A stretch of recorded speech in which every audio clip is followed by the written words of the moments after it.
For this next series of tutorials, I'll be uploading them in the three normal places: flippednormals.com/creator/Vila artstation.com/Vila/store, and the final place, vilavivero.gumroad.com. So I'm going to be uploading all the new tutorials here and probably discounting all the old tutorials. Now, the new series of tutorials is going to be concentrating on Giazelle Veloca. She's a character that I've already created before, but her mesh had some problems, which I fixed up. I fixed up her eyes and made them much improved. I fixed up her mouth and inside of her mouth a bit, changed around her fingers and some, I guess just in general, moved everything around a bit. So this new mesh demands having a new rig on it, and so I'm going to go ahead and rig her up. I'm going to be rigging her a little bit differently than before. I'm going to rig her in a way that we can use rig on the fly. So rig on the fly is a add-on I highly recommend you get. It's a free add-on, so go search for it and install it. And what it does is simply allow you to change from inverse to forward kinematics without losing your current animation. So we'll be using that to do a little bit of animation towards the end, having her look around and do some things. But it'll do a whole bunch of other things which will let you do a lot of wonderful things with your rigs that you might find useful while you're animating. Things like space switching and adding constraints for items and other such things like that.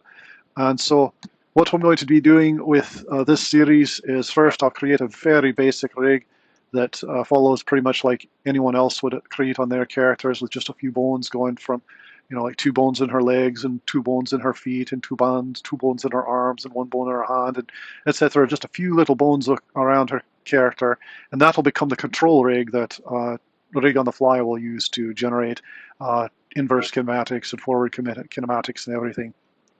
So then once we have that control rig in place, the control rig will have deforming. We'll turn off the deforming of the entire thing so that nothing deforms. And then we'll start adding the bones in for actually deforming her body. And that'll include the advanced shoulder rig and hips rig and neck rig and other such rigs. But it'll be much more clear in this series how to take those rigs and put them onto an existing rig. So if you have a rig on the fly, if you have a rigify or blend rig or some other rig and you want to add proper shoulders, hips, and other such things, it'll be a little bit more obvious how we'll do that in the end. And so let's do a quick workspace overview. Like I say, we're going to have rig on the fly here. Free tool, download and install that right now. You're going to want that pretty soon. I've got scanning cast keys, which just makes it so you can tell what keys I'm pressing to make things happen. And I'm going to be setting up, I'm going to have various workspaces. So my main workspace I'll spend most of my time in. There's a fairly large square here. I've got a place down here for a timeline for animation. What we'll do down here generally is we'll be creating poses and putting them on various frames. So if we went to say frame 20, we could see whatever poses on frame 20 and such things as that. And then down here in the lower right corner, I'm going to have a section which has absolutely no widgets, no items, no outlines, no text, no nothing, just a plain screen or a plain little window there for rendering, basically. That way when you're viewing her, you can see it without any clutter there. The upper right corner is very less often used, but that's where I've got all the cameras and lights and things like that. I don't generally show the cameras and lights in this one. I find it too much clutter, so those are up here. And so that way if I want to, move a light, then I can do that like that there. Actually, where's the other light here? There we go. That's a little more obvious what's happening.